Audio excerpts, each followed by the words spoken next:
All right, President Joe Biden has a long list of things left to get done, says Yahoo Finance senior columnist Rick Newman. Rick is here with us now. Rick, what's priority number one for the president? Wow, I guess getting some kind of action on this Build Back Better legislation, which has just flat out died. I've been going back and looking at what Biden and his fellow Democrats in Congress tried to do in 2021. Some of these issues have just fallen apart completely. Remember, Brian, when they were trying to raise the minimum wage?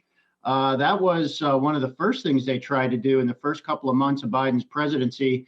Just to remind people, the minimum wage is $7.25, and the Democrats kind of took a hard line on that. Progressives said, we're going to raise it to $15, and we're not going to settle for anything lower. Well, guess what? They didn't get that at all, and we still have a minimum wage that has not gone up in years. Another thing, remember Biden was talking about raising taxes on businesses and the wealthy, raising the corporate tax, raising the income tax on millionaires or multimillionaires. Nothing. Focus. Nothing has changed. And I think the prospects for anything like that happening in 2022 are becoming vanishingly small. And where are the green energy investments? We've heard some regulatory activity out of the Biden administration with regard to things like higher fuel economy standards, but we have almost nothing, no money actually appropriated from Congress for this big green energy transformation that was a huge part of Biden's campaign plan. So Biden did get an infrastructure plan. He got some other things done, but many top Democratic priorities completely unfulfilled right now. I know these issues are complex, Rick, but is there sort of one thing we can point the finger at as being the reason why this stuff is not getting done?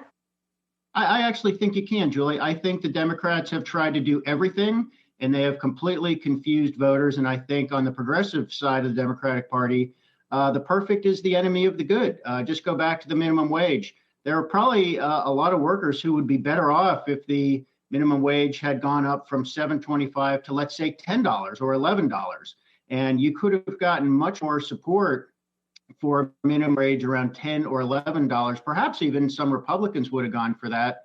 But because there was a faction within the Democratic Party that said, nope, it's got to be $15. I mean, think about it.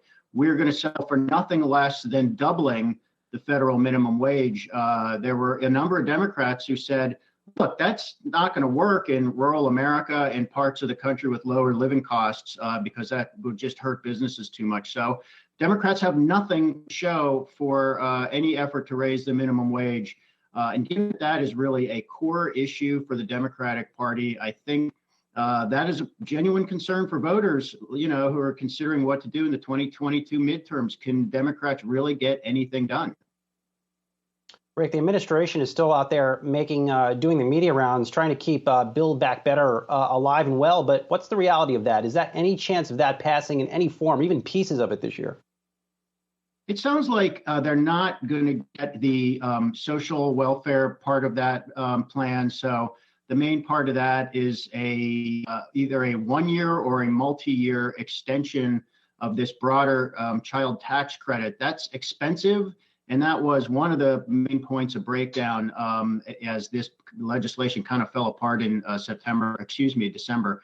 So let's say they take that out and they just go for a smaller set of things, such as some of that green energy investment. There could be more support for that. Problem with the whole approach up till now has been they have just larded tons of different stuff into that legislation. Voters don't know what's in it. Many legislators don't know what's in it. So when you have a big, expensive piece of legislation, we're talking pushing $2 trillion here, and voters don't even know what's in it. You've got a messaging problem at least, and you probably have a political problem too, which has turned out to be the case because Biden can't get it done. So true, Rick. All right, Yahoo Finance senior columnist Rick Newman, always good to see you. We'll check back with you later.